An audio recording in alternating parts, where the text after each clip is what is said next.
Hey, check this out, man. It's your boy Young Dro. I'm in the Partment with Parlay, man. Meet me in the Partment. Hey, Parlay, meet me at the Partment. Yo, We here. this your boy Parlay, and we in the Partment with Parlay. Meet me in the Partments. Hey, y'all. I say this shit every time. I love my motherfucking city. Love my shit to death. And I just feel like Atlanta been popping for too long for niggas not to know our city, the whole city, and how this shit move and what go on and how this shit, you know what I'm saying? What be shaking in that motherfucker. Cause a person get on social media and say whatever they want to say. They make their truth up. As long as they got 20 more homeboys who gonna come on their post and say that it happened like that, then everybody who follow him gonna believe it like that. But a lot of times the street don't be like that. You know what I'm saying? They're different. The rap niggas in Atlanta and the street niggas is different. The clubs niggas go to is different. The niggas hang around is different.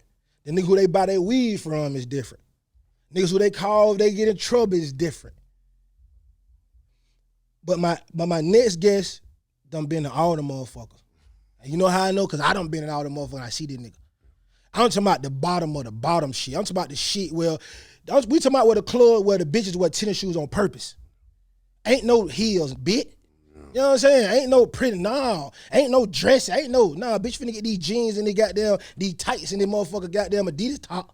That's what your ass finna get. I'm talking about them motherfucker. You know what I'm saying? Where the bitches rolling bigger blunts than the niggas. You feel me? I'm talking about the spots where we ain't leaving that motherfucker till 10 in the morning. I'm talking about when the light all the way on. I'm talking about when nothing but the goddamn real trappers and goddamn clappers at. And the geekers and the motherfucking goddamn all-nighters and the pimps and the hustlers and the whatever you name in the street, nigga. We been these motherfuckers. That is street side. Now we're gonna get to the music side, all right? One of the biggest influence from the South. And when I say that, I mean the shit, the way he rapped, the way he was doing, niggas weren't doing it. The style that he came in, niggas weren't doing it, even to this day. Now, I can't say I was to this day, because now you starting to see niggas bite everything. You know what I'm saying? I done seen his grind from the beginning to where he at now. We done always been around each other. We done always share shit. You know what I'm saying? We had a few differences before, but as partners and as niggas, conversations mean everything. And that's why I like this podcast, because it enable people to have conversation where everybody can understand and see.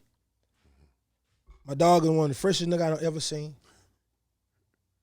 My dog don't have shit that I ain't never seen niggas have. My dog first nigga I seen in the city with 30s. Facts. First nigga I seen with 30s. First nigga I seen with motherfucking rose gold on his car. You know what I'm saying? First nigga I seen him doing a lot of this shit. First nigga I ever heard goddamn that rhyming shit, dog. And nigga did it greatly. Homie got his own style, done did his own thing. And from Atlanta, that shit is the biggest shit. I like to welcome my motherfucking partner. I wasn't gonna say goddamn DeWarren first, but I'm gonna like to welcome my motherfucking partner, Young Joe, to the motherfucking show, man. Yeah. That's all right, What you talking about, man?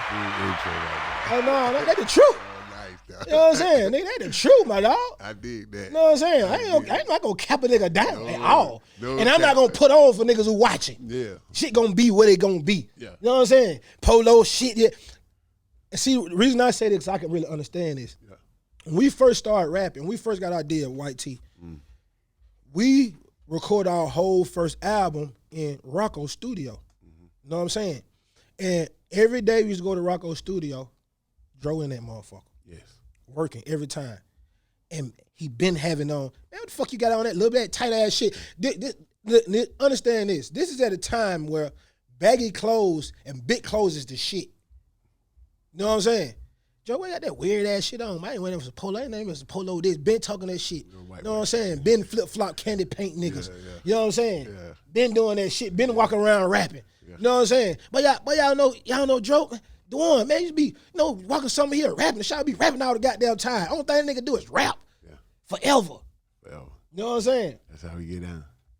Dog, with you, the shit that you done for the city, always reincarnating yourself. I ain't never seen an artist reincarnate themselves so many times. Well, It's like when you get a big hit, a big song, it's like you get it and you ride that motherfucker. Yeah. And as long as you keep riding and doing what you need to, you'll keep riding. Keep But if you don't keep doing it, nigga like, boom, damn, shit ain't heard nothing else in a year. It's months, year or two. Nigga be like, it over with. Bro, I'm seeing you for a decade plus. Smack that ass single after song after hit. Bow, bow, bow. And it seemed like the shit be immediately. It don't be like no shit like, nigga get a song and you hearing it at Babes. Yeah. And you hearing that chit chat and the crucial a little bit, you hearing that goddamn the script. No, it be like out boom, motherfucker be dropping. Motherfucker gonna spread. You know what I'm saying? Yeah. And nigga be saying what it is. I be like, I want your creative, dog. Yeah. Like the creative side, just he a real artist. Yeah. You know what I'm saying? And they be like, well, why Joe ain't he ain't be to be the biggest and shit. I be like, bro, I'm a real street nigga, bro. Yeah. Y'all ain't got they don't understand, man. Yeah, yeah. It's I think it's a lot of that shit have to do with like a nigga being in his own way too. You feel me? It's a lot of opportunities I miss doing drugs too though. You feel what I'm saying? Like we might get high and kick it, and then I might get so goddamn high I might have to go home and lay down about 3 days or a week. But you feel what I'm saying? Hold on. I didn't say 3 days or a week. Or a week, cause you know we might go hard. Like you said, we be in the club at 10 Monday, Tuesday, Wednesday, Thursday, Friday, Saturday, Sunday. Leave the club, leave the studio, go to the club, kick it, goddamn being out all night. You know what I'm saying? Spending the money for the show. Then that thing, you know, shit, a big wig might come to the studio. Hey, bro, we looking for you. You feel me? I done missed a lot of opportunities. Yeah, a lot of opportunities and TV shows and that not necessarily reality, but like TV opportunities. You know, a lot of shit Tip had lined up. You know what I mean? It was a glitch in it because of the lifestyle that we do choose. It kind of bleed over into the professional. You feel what I'm saying? So I get what a nigga saying, but like I do take accountability too, though. You know what I mean? For what I know I've done. You know what I mean? And and as far as being somewhere where a nigga think I should be, I appreciate a person thinking that I should be there. But I've been there in my time. You know what I mean? I did exactly what I supposed to did when Shoulder Lean came out. You know what I mean? I got plaques for that. You know what I mean? And after that, I still got plaques for all the other shit I put out. And it's just a repeated thing. You know what I mean? So when they ask, you know, they just don't see what, like when the big wigs give you the deals and, you know, you be this radio station, that radio station. Like once you turn independent with it and start moving on your own, you don't really just see all of that. You know what I mean? The big deals and shit, like I've been doing this shit like on my own. You know what I mean? When they hear a hit, I be at the studio, don't nobody pay for no sessions. I just be in that motherfucker, come up with a hit, take it in, it just spread. You know what I mean? I make my grip go back to where I came from. You know what I'm saying? I don't have to, ain't nobody ordering me around and shit like that. You know what I mean? But I think that you saying that just goes to show that how much you respect it as an artist. Cause ain't a lot of niggas drop songs and it just blow up. You know what I'm saying? And there be a lot of niggas who be having good songs. But it's just like you know how to make a hit. Yeah. Niggas don't know how to make hits. This is what it is. Yeah. You know what I'm saying? Niggas just don't know how to make hits. You know what I'm saying? And even with your success you had then, bro, like niggas don't understand your grind. Yeah. You done been in this music shit since before street niggas started getting labels. Yeah. You know what I'm saying? Like long time. Yeah. Cause I know of before I even started rapping, the Cartier Boys. Me and Doe, Stern Doe. And that's before I wasn't even doing no music. Yeah. You see what I'm saying? Yeah. This is people gotta understand, see, back then, niggas wasn't doing music for real, bro. You see what I'm saying? It wasn't just like, not no hood thing, like niggas recording. You see niggas big, nigga got real deals, but that's a nigga who, only thing he do is rap. He gonna go to the studio, he don't trap, he don't be in the projects, he don't go to the club, he just an artist. You done seen that, you done seen the transition from us, you done seen the shit after us with the rich kids, you done seen the party like a rock star, like tight clothes, you want to print clothes, you done seen the goddamn when you get the cars and shit, you done seen all the way up to now. Yeah. And I don't think people really understand your grind and your growth. Yeah. You see what I'm saying? What I like to do is I like to go back. Bro, we in the apartment, bro. Pull up with that shit, dog. Bro, we in the apartment, ain't got time to talk, bro. Pull up with that shit. Hey, so Oh, no, we in the apartment. okay. I be telling nigga, this ain't no regular podcast, bro. We in the apartment, bro. You know what I'm saying? Nigga might have to goddamn, you know what I'm saying? Nigga be like, bro, I don't want to walk by. Nigga, man, you walk over and get you something to drink, nigga. Go to the bar. Yeah. You know what I'm saying? Nigga, ain't the apartment. This is real shit. If a nigga, like, if they got something to say, but I got a seat, but we'll put that bitch up and swing that mic so fast. Yeah. You see what I'm saying? In the apartment, you know what I'm saying? Cause you know, in the apartment, when you go in the apartment, and you and your partners in there, nigga, y'all have conversation. It be every conversation is an open conversation. You see what I'm saying? That's what I want this shit to be like. I don't want a barbershop feel. Okay. You see what I'm saying? So nigga want to say something, hell yeah, nigga, we talking that shit. But I always want to start back to, you know what I'm saying, your upbringing. You know what I'm saying? Where you came from, the things that you experienced that kind of shape your mind to what it is now. Well, as a young nigga, I was born on the west side. You know, when I could open my eyes and visualize something, it was Bankhead Court. You know what I'm saying? And, you know, growing up over there was as a young kid, and my grandma stayed out there for like 30-some years. You know what I'm saying? And really, basically, my family from there. My dad was already out there. He had like 5 kids out there already. My mom, you know, met my dad, and that's when all 5 of my brothers came along. So we moved. We was just actually moving from Partments to Partments. You know, after my grandma was based out of there, my mama had us and moved. We moved to Flipper Temple. I went to Scott. Went to the little nursery right next to Scott. You know what I mean, and actually we lived in Hollywood Coat, Hollywood Brook. Where we stayed at school? Sales Avenue. Like, yeah, but it started on the west side. You feel me? Yeah, then we moved to Sales Avenue from over there. That's everywhere on the west side. Yeah, and went to M. Andy Jones, Harry Home a little bit. A lot of spots. That's crazy that you say this. That's crazy that you say this, Kai. What you saying, people don't understand really what you say. What you saying right now, and I'm gonna make a reference for people to understand. You moved from 64th to 63rd. Yeah, yeah. That's like the reference. You go from Bankhead to Hollywood Road. This is a time where niggas don't even go to other niggas' project. You can't. Born home niggas, we didn't go to Allen Temple. Yeah. We didn't even go to Bankhead Court. We went to Born home, nigga. That what it was. We didn't go nowhere. I went to 80 Williams for a little while. Unless you had people who stayed in these other projects, or you had family members who stayed in these other projects, your ass don't motherfucker go. You see what I'm saying? But you don't went from Bankhead to fucking Flipper Temple, nigga, the sales, nigga. Like this is all the fucking hood spots on the west, like where it's really made, where the west side really made it for real. You know what I'm saying? I got plenty of family in Born Home, Keita. You know, my cousin named Puncho. My godfather really got kids out there, you know, and a lot of, you know, Lil Tony was my like a big brother to me. He got killed, you know what I'm saying?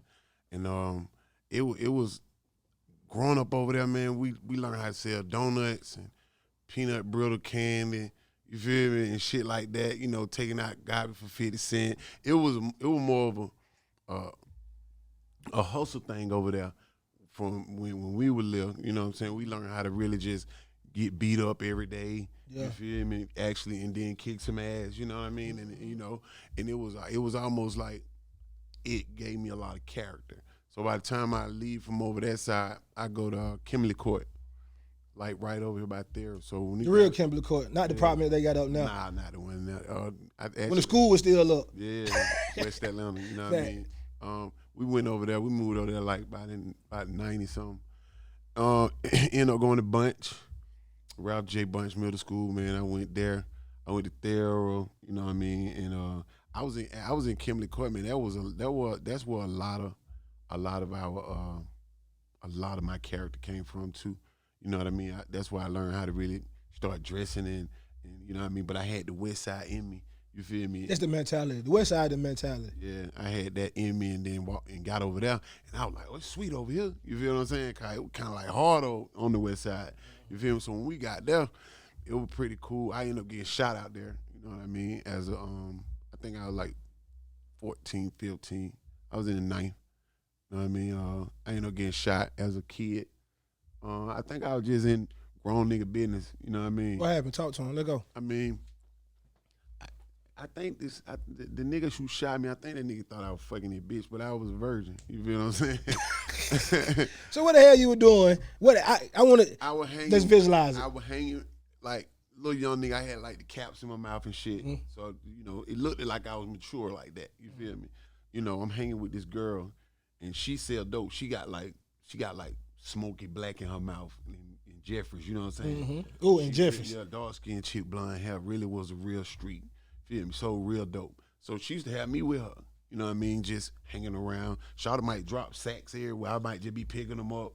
You feel me? Hey, baby. You feel me? And then, she thought I was cute as a young nigga. You know what I mean? But nothing like that. You feel me? So I'm hanging out with her. And, it got back to old boy. Old boy went to jail. And, they thought me and old girl were probably messing around or some shit like that. It had to be that. Otherwise, I don't know why he would have probably shot me as a kid. You feel me? Mm-hmm. And so one day, I was at summer school at Thero, and the bitch was, so I'm about to cut summer school because I got a couple sacks on me. I was like, I'm gonna just go get all these. And they were like, nah, Warren, just let's go get something to eat, goddamn, woo. I'm like, nah, man, I'm gonna go. So I got the polo on. I'm gonna tell you what I had on. I had the blue tank top on. It was a polo sport with the white shirt up under it, with the white and blue trunk, with the little blue stripe going across, with the white and blue sock, with the classic Reebok. Yeah, hold on. And the Georgia. You clean as hell, but I'm gonna ask you that. You had the that tank top on top of the t-shirt. Yeah. Where you country the bitch? Now listen, but the polo sport was still showing. Yeah. You feel me? Oh, okay. The polo sport showing. And the polo sport showing. It's all Been dressing. Man, I'm already them folk to death. Hey, you talking about been dressing. With the Georgia monies. You feel what I'm saying? So I'm like, I'm finna just going back to the department. I get back to the department, goddamn, I'm serving sets and shit. I guess I catch them in the trap. Shouted goddamn, my partner, big tall ass nigga, he got down, hey man, woo. Long story short, nigga stabbed me down till I damn near cried. You feel me? I'm saying I ain't running them, but you feel me? I was like, damn, nigga just tried me like that. And I really didn't have no people like that in Kimberly. You feel me? I just had my brothers, but my brothers was in school. You feel what I'm saying? And everybody, and it just looked like everybody was giving me that day. I was like, all right, but I'm gonna go get my cousin. I said, but goddamn, when I get back, it gonna be popping. So shit, I killed the Buddy Bank kid. You feel me? I end up catching the bus out there and goddamn, I'm telling my cousin just out there trapping big. He's so busy. We just smoking. You feel me? I remember when I got there, I had that shit on my mind. I was really pissed. You feel me? By the time we had to get through smoking and shit, the day done went by. You feel me? So goddamn, at the end of the day, he was like, what that shit you had came over here? I'm like, yeah, man. Nigga had them tried me over in the apartment, goddamn, so goddamn, we like, bet. We get the 357, we get the tech, ride over there. Cole tell me shit, stay in the car, hop out, pistol with the nigga. You feel me? The nigga who I was telling you about, he saw it. And then next thing you know, the nigga was coming up. I really liked the nigga though. I think the nigga reminded me of Tupac. You know what I mean? I looked up to the guy. I don't know if he knew that or not though. You know what I mean? I was a young cat. And the man walked up when we were leaving out the apartment after my cousin had done dealt with the nigga. They were like, that fucked up the one you had. And I said, but y'all went out here when that nigga had me, I almost about to cry though. You feel me? I was a young nigga though. I was just 14. Yeah. And y'all when nigga had me about to cry. You know what I'm saying? But now we out here, my cousin straightened his ass and shot all in the ground, nigga peed on himself. You hear me? And that fucked up one, so we leaving. So I chill for a second. Then we get in the car. We pulling out the apartment. I see the nigga coming, but my cousin like, who the hell that is? I'm like, oh no, they just shouted. You feel me? Nigga pulled out the Glock. Y'all pussy ass nigga.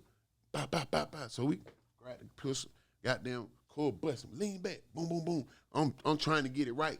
Goddamn, that thing no, bam. That thing no, goddamn, I get hit. Cole empty out. Goddamn. I don't know, I think I sprayed the wrong way or just, I don't know, just shot the dashboard up, something like that. You feel what I'm saying? Because I had got hit. Yeah. You feel what I'm saying? So that thing, man, we leaving out the apartment, bro. We be like, hey, yeah. Hyped up. I'm like, hell yeah, boy. and started throwing up, goddamn, you feel me? I just went throwing up my inside. What the hell going on? I was like, man, that nigga shot me in my motherfucking back. Man, I went crazy. I went to kicking at that boy, kicking the mirror off the car, throwing up, man, trying to tag that just like that, bro. Man, you can't let me die, that motherfucker. We pull on the back street.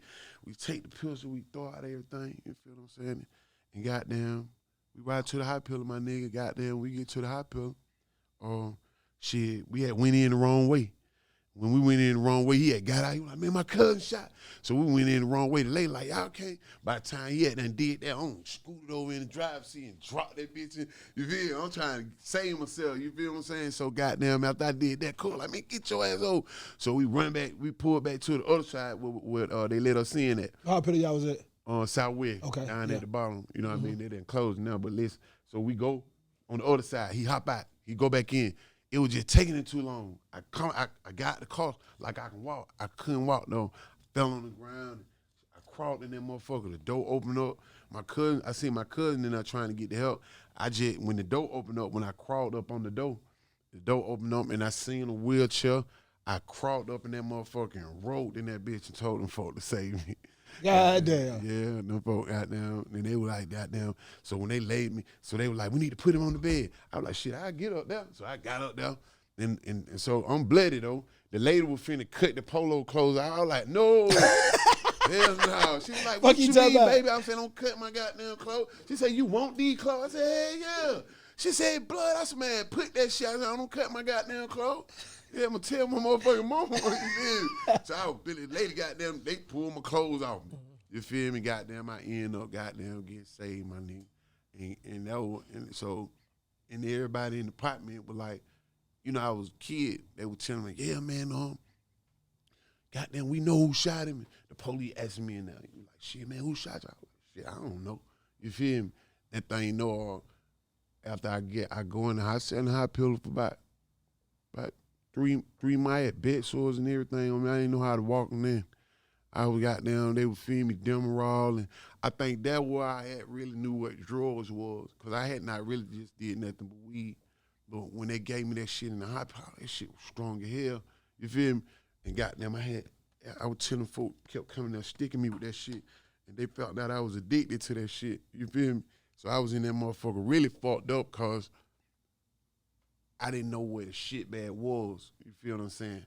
When I came to and saw that shit, I was like, what the fuck this is? I'm asking the lady. She was like, baby, that's the reason why you living. I cussed the lady out so bad, lady started crying, called my mama.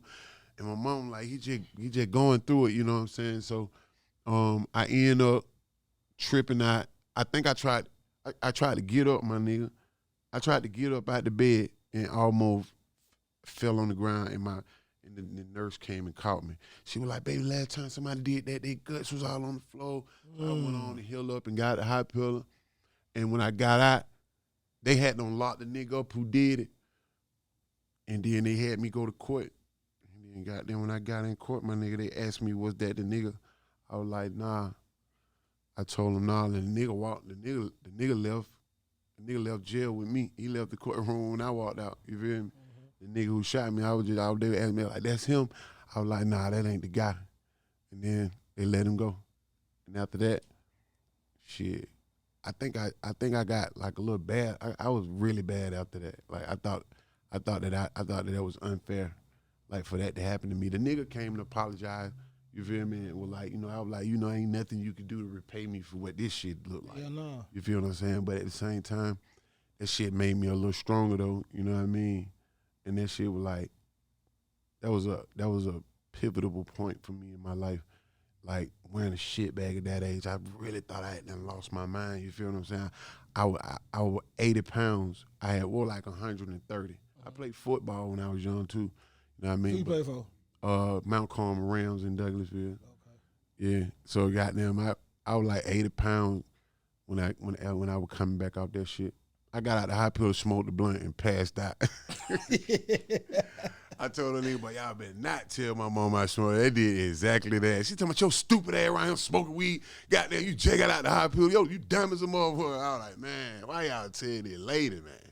But shit, like that was a changing point for me. You know what I mean?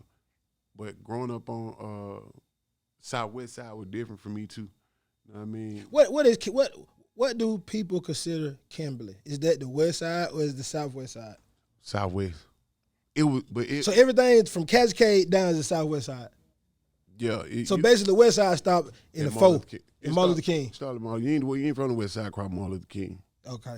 I'm sure. I'm just. See, this bounce. Atlanta talks. I be want to understand me. You know what I'm saying? You got to bounce. You ain't from the west side, crowd Martin Luther King. Nah, I told my partner. I said, man, he from the west side. He said, I'm from the SWATs. Yeah. He said, nigga, y'all still from the motherfucking west side. He's like, nah, I'm from the SWAT, bro. Down the street. The people change. You feel me? Nah, shit, the people definitely changed. People change. The atmosphere changed. Like, you know what I mean? It was a bit easier this way. You feel what I'm saying?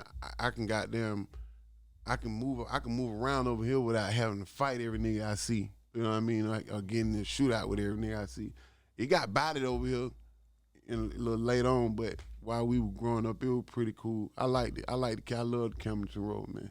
Yeah. I really did. They Campbellton. What got you into doing music?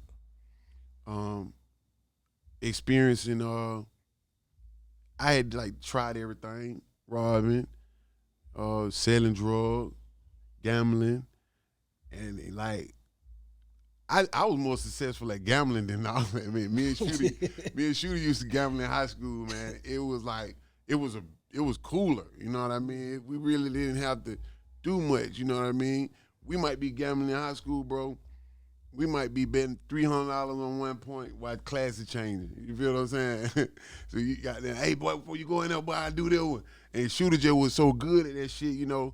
It was almost like, you know, me and Home really went to middle school together and in high school, all that shit. So by the time we get to Thera, it was pretty like, it was very fun, you know what I mean, gambling. And I had done experienced everything, like, having nigga robbing niggas. My cousin might have somebody on my house that's in my mama's house, goddamn sitting all on the furniture. We finna rob these niggas in a minute. You feel me? That shit used to go like that. That way. And I experienced like selling drugs. You know, when my partner fronted me a bomb, it was some touching, but motherfucker had waters. Oh, hold on. The reason I'm stopping you now, Kai, you said a bomb. Some nigga watching, the motherfucker don't know what no bomb is. These niggas ain't trappers. Right. So these niggas don't know what a bomb is. Oh. These these days ain't sacking shit up. Ain't no 125 10s, 15, 10s. Ain't no 00, ain't no none of that shit. Yeah. These niggas house trapping. Yeah. Tell the nigga what a bomb is. 00, $500 worth of nicks. Hey, it's about a bomb is a sack of whatever they give you. Yeah, you got sandwich bag. A sandwich bag, that's a bomb, nigga. Take 00, put the nicks in there, and you get you like my first one like $500 worth. And goddamn, I had fought around and went to sleep and slept on the dope. Man, them bitches was squished. Man, I woke up that morning like I owe that nigga all this money. And I was trying, I just was like, we was smoking nicks and shit back then. Yeah, like to me, it might be good for the 10. You feel me? I'm like, shit, I don't already smoke 2-3 bags of weed. That $15 I don't get but a do 5 off 100. You feel me? Yeah. I ended up sleeping on the dope, goddamn, and then that thing, me and my auntie was trying to buy some dope for me one day, and goddamn, I'm serving her, but she tricking me. She was like, give me something. She doing the finger. She got this hand. She tricking me with this hand. While I'm looking at this hand, she done went in my pocket. I was like, then she was like, oh nigga, you gonna fight me about some dope? I was like, yeah, this ain't it. So after I experienced everything, like, doing all that extra shit, I was like, well, music. I was already musically inclined. I used to sing in the choir for my grandmama over there out Simpson at Smith Chapel. You know what I'm saying? Across the street from the Jog Coast. What kind of song you make you sing? Do I? Like we used to sing songs like Yes Lord. Give me a line. Give me a church line. Let go. Give me a church line. Give me a church line. Start me song off. Let go. Somebody like from the bottom of my heart to the depths of my soul. Yes, Lord. You know what I'm saying? Something like that. But I was a lead singer, and I did that for my grandma just then. But everybody who didn't have a grandma, if you stay with your grandma or hang with your grandma and she go to church, your ass going to church. You got no choice. The law. And if you go to church and you got any type of voice, I don't care if you ain't got no voice or not, you got to sing in the choir. But if you can sing good, you got to sing lead. Yeah. and she used to have these songs that I like, that she would sit down and it was another song I forgot she used to have me sing, but she used to like buy me gold teeth and shit, like to sing, and then like I had to start looking like a drug dealer in church. That's enough, Grandma. I'm pretty much. And then my cousins and stuff was sitting in the front. They were crying and singing cool. Like, yeah, y'all making me ashamed, bro. And I really don't want to do it that much. So that's why I was musically inclined. And it was always a piano in the living room. And I used to ask my grandma, like, why that piano now? And she was like, baby, I thought you were gonna play it. With the voice you had. You know what I mean? And so the music was my go-to thing. I really wanted to be an R&B singer, but it didn't work out. That was kind of cheesy for what I was going through. I didn't know too many shot R&B singers. So did you start off, or you just wanted to, or you started out trying to do something singing first? Well, I just left the singing in the church. Okay. You feel me? By the time I discovered rap, I think I was rapping one day in school. I was rapping Tupac, I Gotta Get Mine. And somebody was like, shit, bro, you sound like, you feel me? It sound like that was your song. And I was like, nah, Tupac. You feel me? Him and MC Bree had this song. And my cousin who really inspired me, Scoop from Bankhead, you feel me? He was like, man, he said, since you got the voice, because everybody used to be like, you just got a voice. So I would be like, yeah, man. He was like, see, all right, now write your own shit instead of going around rapping pop. So I went and wrote it, you know what I mean? And then came back, spit it to him, but it still sounded like pop. And he was like, you remember it? Yeah, nah, I don't remember it like that. But it was almost like, Thug Life and all that shit. I was just mimicking. Yeah. But I was just trying to find myself. So when he sent me, it hurt my feeling when he was like, yeah, but you still sound like Paul. Just go try it again. So I was like, all right. I went back in the house and wrote my own little rap, bro, and just learned it. That shit was like, he was like, now that's it. How old you were then? More like 17, something like that, 16, 17. A couple years after I got shot, you know what I mean?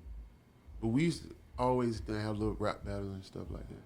But after that, shit, I think I was flowing that. My cousin had a show on Bankhead at the Bounce. It was called Talented Wednesday. And shit, man, we was in there rapping. He was like, man, I'm gonna let you get on my stage. He was like, my set. I was like, bet. So he was like, yeah, but you ain't gonna have nothing but so-and-so time. I got up there and I went over the time, and I didn't see them trying to stop me. So I'm just rapping over, everybody just laughing. I'm like, yeah, they laughing at. But you know what I'm saying? I had my green slacks on with my vest. Yeah, what you had on? I had the green polo slacks on with the brown moccasin on, with the cream vest with the green and blue stripes in it, with the cream shirt coming out the top with the blue collar. Okay. Everything, yeah, real white boys. You know what I mean? When if they had that on Wednesday? Talented Wednesday. Damn. Yeah. Then next thing you know, Raheem was in the crowd. And Raheem was like, who the hell is that young nigga? And then next thing you know, I was signed to Raheem the Dream. That was your first music situation. Yeah. Yep. I was tight to death. Tight to death. Who had that tight? Drummer then, didn't it? Yeah, it was drummer, Fabo. Tommy Gunn. Tommy Gunn. Yeah. Southside, right? Yeah. Yeah. Yeah. And it was one other guy, I think they were P. But all of us was, rapping. But I was just by myself, then he came out.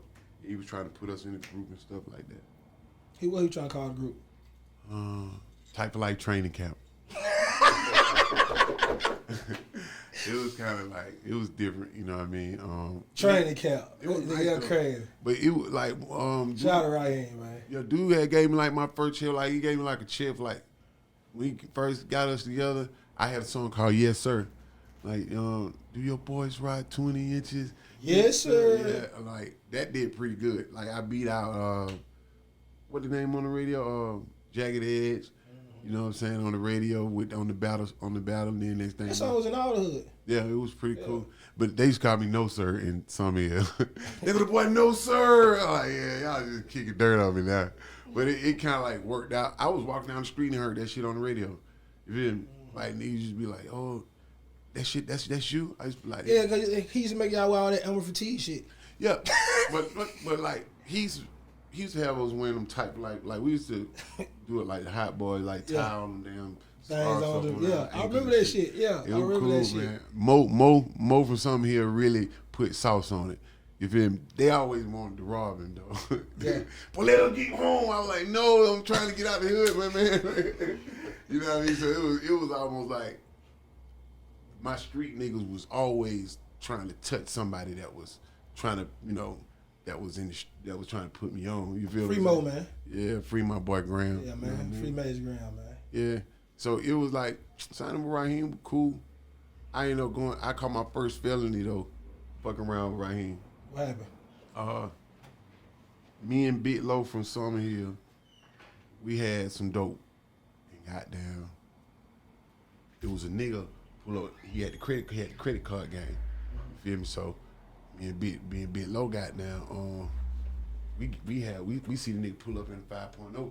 Nigga pull up, nigga had plenty of papers in the back of the car. He was like, I got this room out here on so and so. Y'all boy pull up. And we were like, hey yeah, but we just finna go feed home the dope. Get the credit card, sell the stuff that we buy with the credit card. So we end up goddamn getting the credit cards and giving home dope for the credit card. And I went to Belts out there in Fayetteville. And goddamn, man, I was out there with my little girl on my arm, man, and goddamn shopping around buying rings, shoes, nautical jacket, all type of stuff. And then next thing you know, I gave the nigga my ID and I signed the back of the credit card with my first name, then my mama last name. I don't know why I did that shit. That shit was like, they charged me with trans card fraud and forgery. That was my first felony. In Fayetteville. Fayetteville. They don't fuck around out there. I wouldn't go through Fayetteville to get to heaven. He talking about, Nah. But that motherfucker out there, That dog. motherfucker is not right. The feds came, they were like, man, we got this and we got you on tape. I said, I ain't saying I didn't do that shit. I said, I don't steal credit card. I said, I sell dope, sir. I said, I just gave home some crack for the card. I said, I don't know if y'all trying to give me a high price every goddamn chart. They were trying to federal rally a nigga. You feel what I'm saying? I'm like, hell no. Boy. We on welfare, dog. You know what I'm saying? I ain't really having my way like that. I just gave home a goddamn 50 slab. Home gave me the belt card. I called the card. That motherfucker said 3,500. We winning now. And y'all caught me. That's it. You know what I'm Yeah, saying? you talking about, I'm because this is funny shit too. Like you said, Fayetteville. I remember one time, my homie and them was in my truck. They called it a conspiracy charge, conspiracy to sell dope. Nigga tried to set him up, buy some dope and shit. Like he was Amigo, police. Coming to the city, like he Amigo till he got the bricks. Yeah. Goddamn nigga went out there to see what to talk about, and they said conspiracy to buy dope and shit, right? They was in my truck. They get locked up in my truck. A few days after they get locked up in my truck, my license gets suspended. All right? They call me, they tell me to come pick my truck up in Fayetteville. They come pick your truck up. I drive all the way to go pick my truck up. I get in the motherfucker, you just see these big ass niggas sitting that motherfucker. I'm sitting there motherfucker like, fuck these big ass niggas. My partner outside in the car. Yeah. He gonna drive the car, we ain't back. So I'm sitting there, they like, we finna go get your car and shit. Them niggas come in there, lock me up. I said, but y'all niggas call me all up here to lock me up with driving with suspended license. That's what they locked me up for, driving with suspended license. Bitch, y'all, you know what? I know. Nah, y'all got it. That's some super petty shit. Y'all too petty for me. Yeah. Y'all win. That Clayton County motherfucker, it hit different, Me and Tip got locked up out there when we were young too. Like after I got shot, man, they kicked in all our doors. Goddamn, me, Tip, KT, all the land on my mama's floor. Goddamn, the police outside. First when we were trying to run up there, my mom like, don't bring y'all ass up here. I'm like, Mom, don't do that. We got to come here. Like, Yeah. Ain't nowhere else to go. You hear me? So next thing you know, we had weed charges out there, but it was like misdemeanor. You know what I'm saying? They found like 60 put out, like 60 ducks, like 60 roaches, and they charged me with that shit. And then like that was my first time getting charged, like in Riverdale. It was so many cars, bro. That came out there for that shit. That was my first day out time getting our dope kicked in by Riverdale. Yeah. You know what I'm saying? I don't like it out there. Nah. Yeah, it's different. Atlanta me. She's Atlanta me. Yeah, Atlanta. Yeah, Atlanta me. Like, Foods Academy me. I'm most definitely. Yeah, Foods Academy, You partner. You understand me? You know people, you know what I mean? My sister been working in jail for 20 years, so it just was like. It worked for you. Nigga make it work. Nigga make that work. Yeah, shout out to Frank, too. Shout out to Frank. Definitely shout out to Frank. Yes, Yeah, shout out to that boy Frank Frank, Gone. man. Definitely. Yeah, he keeping niggas straight. At what point did you link with Doshawn to start the Cartier Boys? I linked with Doshawn when I got to Summer Hill. I was scared to move to Summer Hill, man. The nigga had killed like somebody I knew. I was like, we moving up. My mom said, we finna move to Summer Hill. I said, not Summer Hill. And she was like, yeah, baby, that's the only place we had. Just got our Section 8 voucher, so this was our first house. You feel me? We had never seen carpet, you feel me? Like, it wasn't ours. You feel what I'm saying? Like, No. We had hard floor with the hard steps. Well, like, man, we ran a pathway in that goddamn carpet. Like, it looked like a goddamn cut by bankheads. So, but it was our first voucher. You know what I mean? It was the first house we had seen. It was a bit different. You feel me? We moved over there. You know what I mean? I had a lot of hoes when I was young. So when I got over there, all the hoes I knew and shit were messing with all the niggas with money over there. So they were like, but we got all the hoes. I was like, no, y'all don't. I got the hoes. I got the hoes I done had. You feel me? So when I got over there, it was pretty cool. It was different for me. And it was this girl named Kiana. She said she had money too. She was a hustler too. And she kept saying, man, you look like my brother. You know what I'm saying? I was like, what do you mean? Like, dark skin, hair full of waves. She was like, man, you look just like my brother. Y'all act alike. Y'all talk alike. You feel me? When I saw him, I was like, that nigga do kind of look like me. And then, like, when folks used to think we was seriously real blood brothers. You know what I mean? So when I met him, man, we took a liking to Cartier glasses. You know what I'm saying? Yays would get your ass killed back then. Back then, yeah. It was on some Detroit shit. Yeah. You feel what I'm It wasn't saying? nothing but the real ones back then. Man, nothing but the real one. They wouldn't even really know where to be really found like that. We call them yays. Yays, you know what I'm saying? Yeah. So goddamn, when me and Doe we kept them on as young niggas, and goddamn, man, we got out. I think we was on Hey Good Ave, man, and he was like, man, let's start the Cartier Boy shit, and you know we came up with that name, and then nigga, we shook hands over the car, CB for life, you know what I'm saying? And to this day, that's exactly who we are, you know what I mean? Regardless of whatever the fuck happened, you know what I'm saying? So I met Doe over there, and it was just like, when we went in the studio, bro, we were kicking them motherfuckers out so fast. He was goddamn, you know, Doe had did a little time.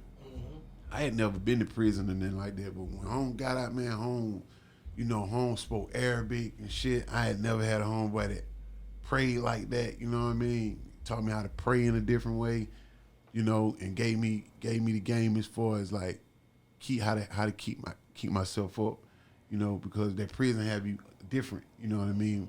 Shit, we was like 5 days same outfit, you feel me? Shouty got there and get out. We just started kicking that fresh shit, performing at the bounce and shit. We got them, and I introduced him to Rocco, and Rocco got behind us, you know what I mean? And, you know, And then that's about the time that we end up coming up doing it, recording our album at Rocco shit. Yeah, Rocco, when I was, I had went through a couple of people like Dank. I used to be dollar for dollar. You know what I'm saying? Me and Dank were together. Like I had a song with Bunt B back then, but I ain't had no deal. And then I had a song with Bunt B, with me and that Dank had got. And then next thing you know, I got Rock. You know what I mean? When I got Rock, it kind of like went up. Rock had me on one with Juvenile, Monica, Mia X, Bone Crusher, Jazzy Faye. You feel me? I had all this shit like before I had a deal though. You know what I mean? And I liked it. You know, Rocco gave me like $20,000. He bought my shit from Raheem. Yeah. He goddamn home gave me a dub.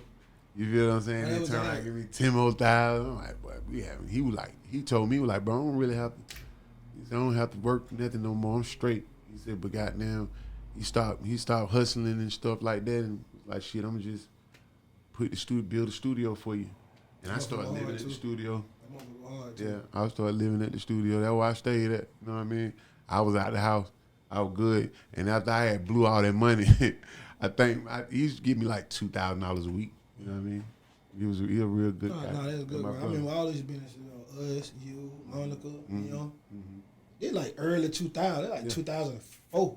Yeah. Like 2004. Yeah. You know what I'm saying? Nah, that shit was a grind time. Yeah. So then, boom, after your deal with the Cartier Boys, kind of for a little moment of period, I seen you a lot, but I never really heard any more music. What was going on with your music shit in between them times? What drugs had led me back to jail, like 10 months, and that's when like Monica helped me out down there off Stonewall Tail with the boot camp, the medical boot camp. Cause I really couldn't go to regular boot camp cause I had been shot. You know, I got like internal stitches and shit in my, like, you know what I mean? So they sent me to medical boot camp for like, they gave me a year. But Big Perry, rest in peace, the guy who was over the jail, I kept telling him, I was like, man, I'm gonna be somebody when I get out of here, man. He was like, man, I hear that shit all the time. I was like, man, Monica, my sister, bro. And he was like, for real? I was like, yeah. I said, 106 Park coming on night, man. You might want to turn that motherfucker on. I had whole dorm in there. And she was on that motherfucker. She was like, man, my brother drove locked up, man. Free my brother. Boy, them niggas went crazy. And he was like, get her to come down here. I'll take a couple months off. She came down there to the jail, bro, and they took like 3 months off my shit. Too hard. Yeah, that shit was dope. Too hard. Shout out to Monica. Shout Too out to real. Mo. Appreciate that. Monica shit. really fuck. I ain't lying. I fuck. Man. And that shit was like, she really was like on some belief shit. We had a song too called You Deserved. It was a pop cover. You know what I'm saying? It was Hail Mary. But goddamn, me and Monica did this song called You Deserve that, you know, Jermaine Dupri produced. You know what I mean? All this stuff was happening for me when I was just trying to get straight. You know what I mean? And then one day, Tip came to I took Rocco to the studio out at Matt Bonin, KBJ's out at Matt Bonin on Auntie spot where we used to record at, where we did Where You From, Fool. You know what I mean? That was on the PSC in the street that drummer used to do. You feel me? And Rocco, you know, I was telling Rocco, man, I've been knowing Shawty since, for a long time. Goddamn, come out here and meet my boy. But Tip was right here at Briar Glen, you know what I mean, on Kemerton. You know what I mean? He was just out here hustling. And goddamn, I took Rocco out there. Rocco was in a 500 being AMG motherfucker with the broadest kit on him. Tip looking at him, he was like, man, who is that? Man, who that young? I said, man, young nigga having red paper. That my boy. That one signed to. Tip was like, shit. Like, they met. Tip, like, they rock, man, and goddamn. So that was the first time they met? That was the first time. So you introduced Rocco and Tip? I did. Big shit. Yeah. So after they met, that was that. So me and Rocco continued on. We was putting out stuff. So Rocco pressed up like $30,000 worth of CDs. Oh yeah, Rocco got the CD tiles in the back. The motherfucker working upon him. Yeah, but he forgot to put the barcode on it, and we couldn't do the pop thing.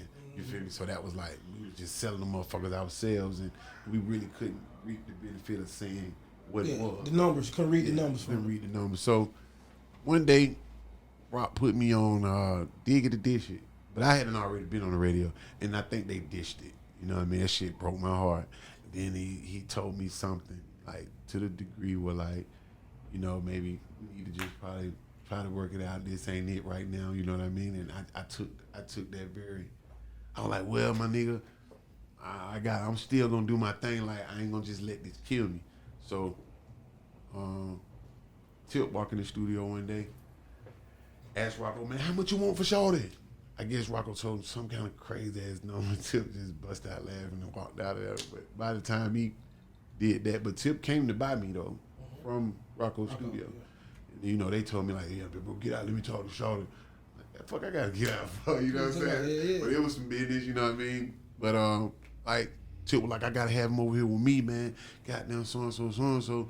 And you know, everything wasn't really working out over there with Rock, like because he really didn't know the business like that. And Shawty had an idea, and pretty much he knew how to get me on. So eventually, after I left Rock, you know, on some player shit, you know, it wasn't no hard feelings or nothing like that.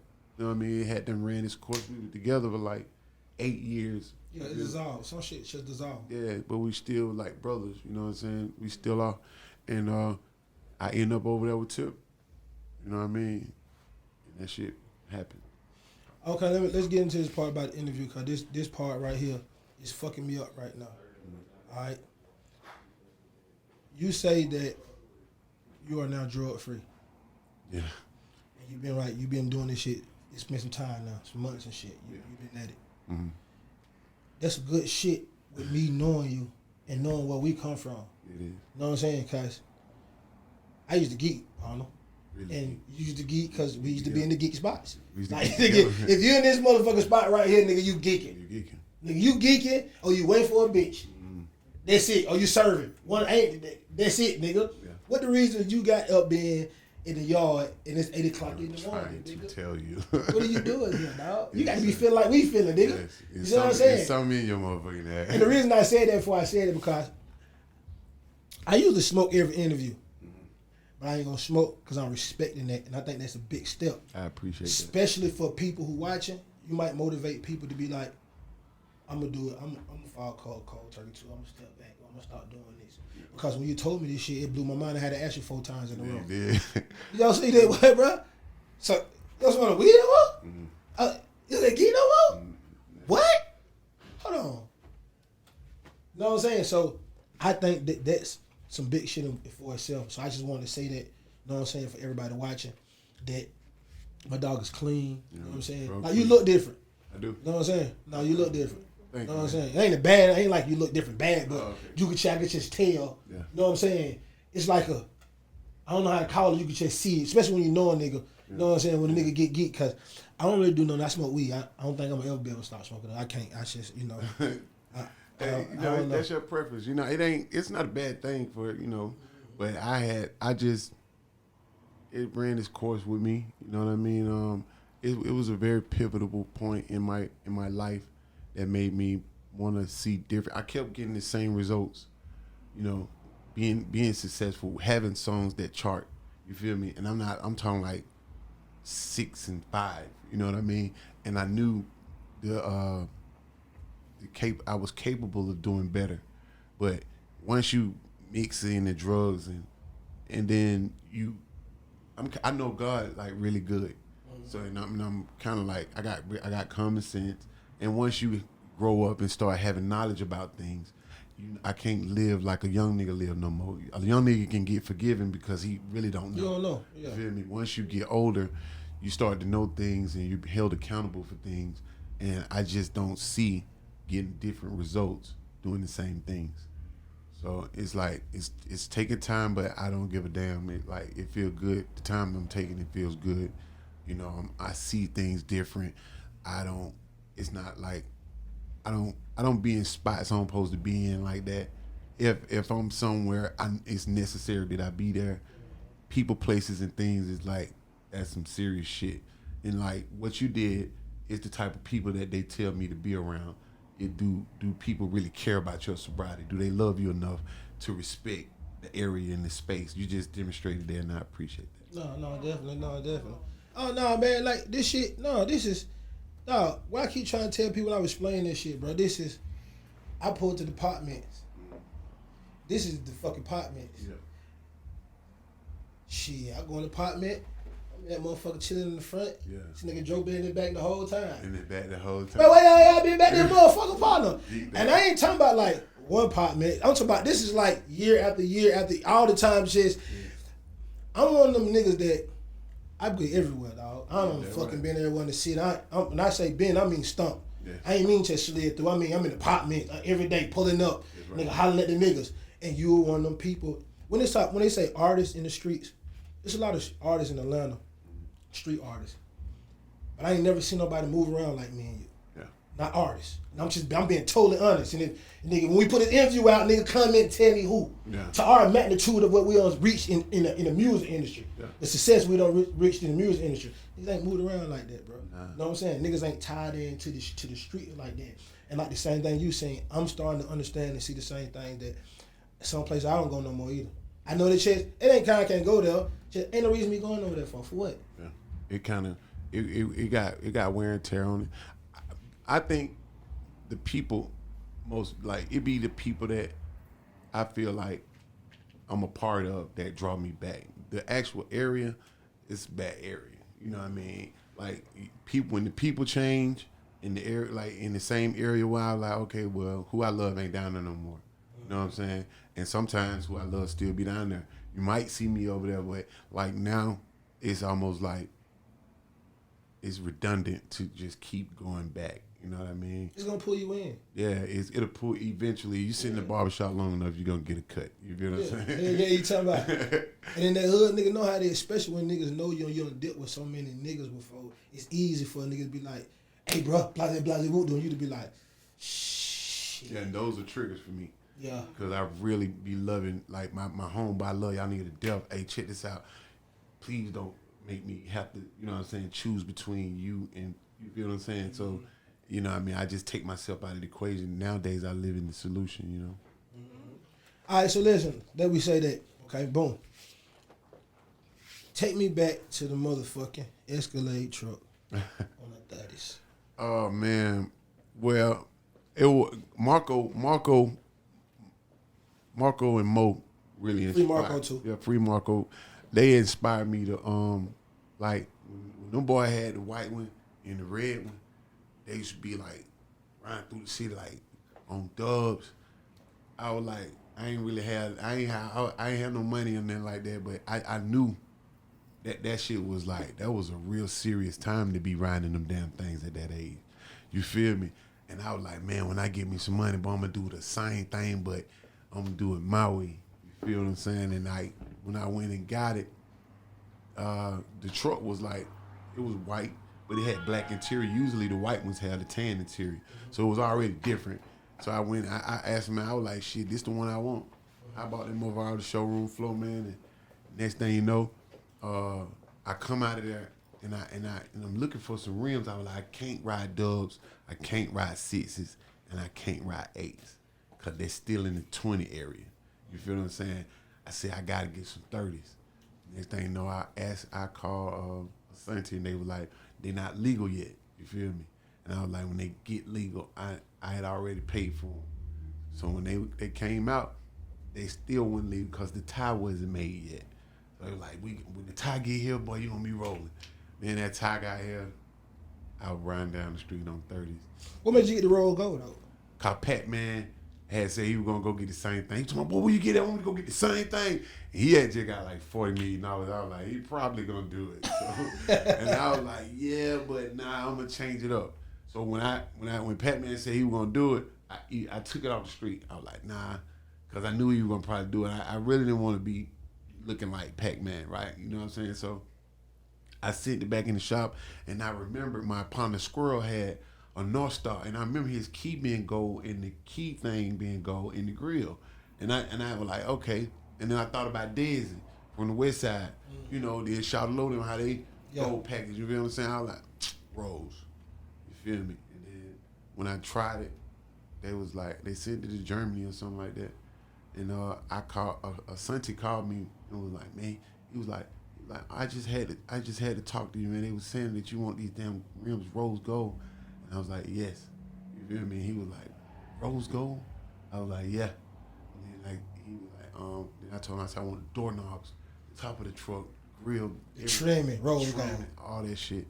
That shit got did like that the first time, and then acid rain came down for the first time, and it turned copper. I was like, damn. So I sent it back, and it was gone for like 5 more months. Then they came up with this gloss, and then they put this gloss on it, and then and I got it back out, and I let it sit in the rain.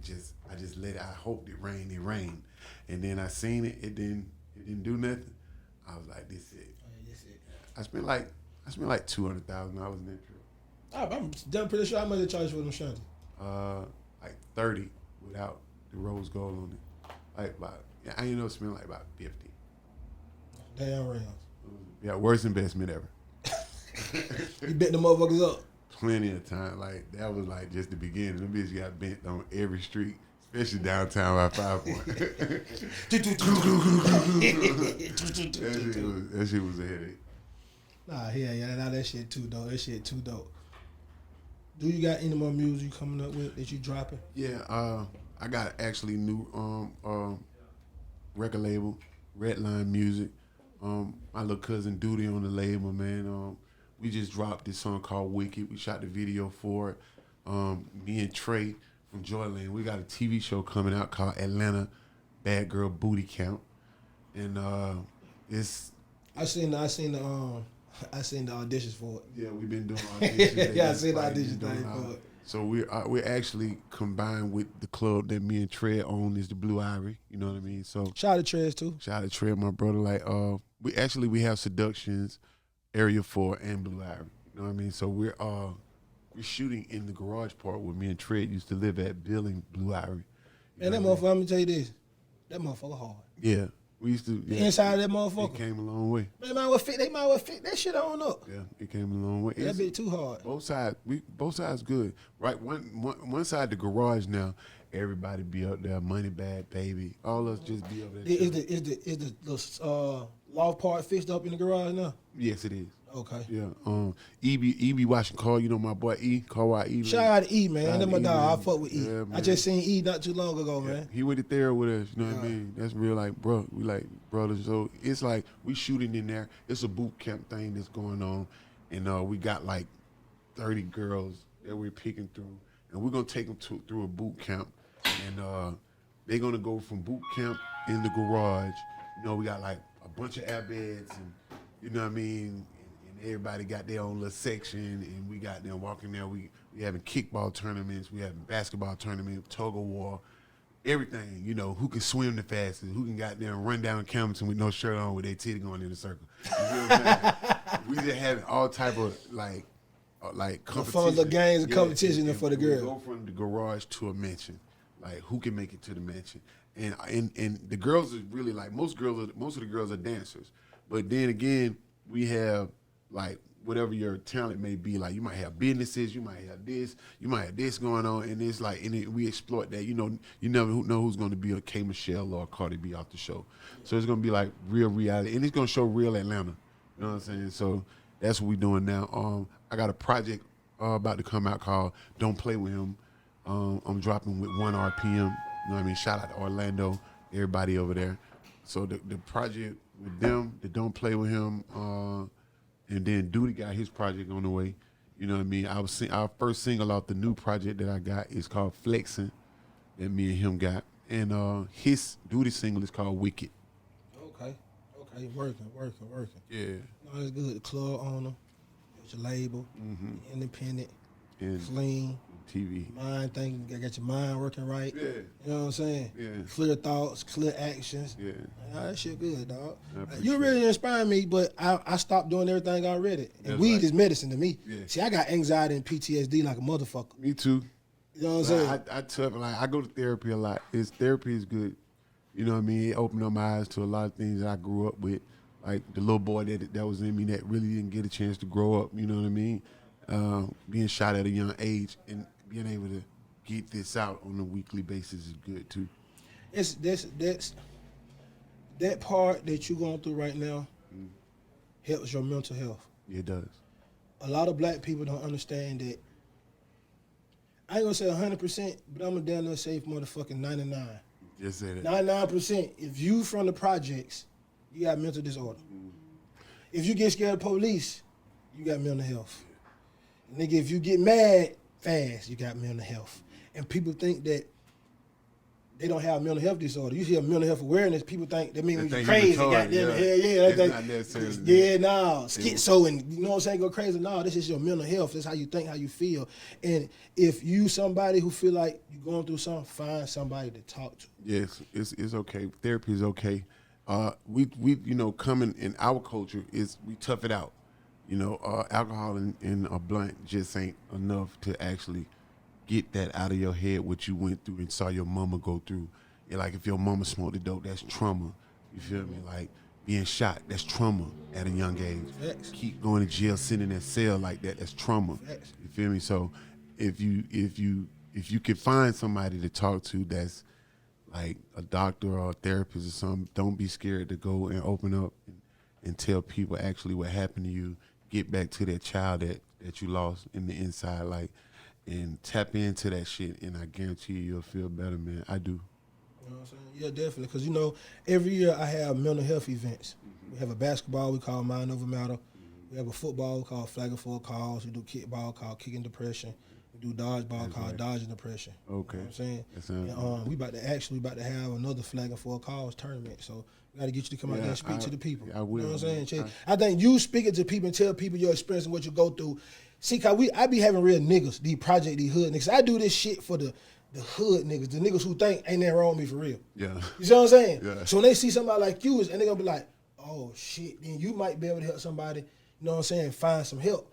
Because niggas around here going through shit, niggas is crashing out. Yeah. See, this is the thing about in the hood with mental health. Niggas in the hood with mental health, they not gonna do something to themselves. They just gonna crash out. They're gonna crash out. You see what I'm saying? So when you see a lot of these young niggas crashing out, I think it's because they're going through mental health disorders. Yeah, I think so. You know what I'm saying? It's sad though, but you know, it's actually okay to get help, man, and it's not a bad thing. I know you want to be tough and act like, oh shit, man, I'm just pumping me a perk, man. Goddamn, go to the Lord, you know, end up crashing out. You feel me? And it's not good to crash out because you got kids that's looking up to you. What if you went and talked about it and, you know, take your family with you? You know what I mean? I think all my brothers need therapy. I think all my homies can use some, you know, just this is a piece of therapy for me. You feel what I'm saying? Like being able to tell you about things that I've been through and get it out. You feel me? And feel good about it. And at the end of the day, we congratulate each other on our accomplishments. And when you walk out, you be like, that was pretty cool. Yeah, that was right there. And if you repeat, it relieves a lot of stress and helps your mental. Facts. Well, you know what I'm saying? We're going to do this again. Yeah.